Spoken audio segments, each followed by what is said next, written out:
একটি বন্যা, ভয়াবহ বন্যা। যেই বন্যার পানিতে একটা দুইটা নয়, হাজার হাজার কোটি কোটি মানুষের স্বপ্ন নিমিষেই ভেঙে চুরমার হয়ে গিয়েছে। সাজানো গোছানো অনেক মানুষের সংসার তলিয়ে গিয়েছে এই পানির নিচে। কিন্তু এত খারাপ কিছুর মধ্যেও একটা ভালো কি জানেন?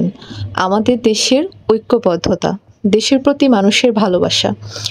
এরকম একটা পরিস্থিতিতে আমাদের যুব সমাজরা যেভাবে প্রত্যেকটা মানুষের পাশে দাঁড়িয়েছে, আলহামদুলিল্লাহ।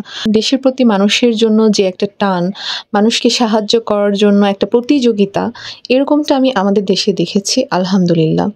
আর এই বন্যা থেকে এখন সবাইকে আল্লাহ তাআলা হেফাজত করছেন। ধীরে ধীরে সবাই আবার আগের মতো জীবনযাপন করবেন।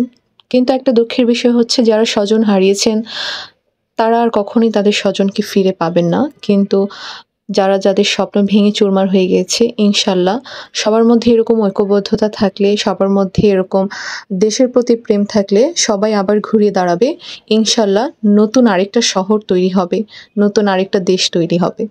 তো আমাদের এবছরে যে বন্যাটা হয়েছিল, অনাকাঙ্ক্ষিত একটা বন্যা, এই ঘটনার মধ্যে কিন্তু বাংলাদেশের অনেকগুলো মানুষ, অনেকগুলো জেলার মানুষ, বিশেষ করে নোয়াখালী, কুমিল্লা, ফেনী, এই জেলাগুলোতে প্রচুর পরিমাণের ক্ষতি হয়েছে।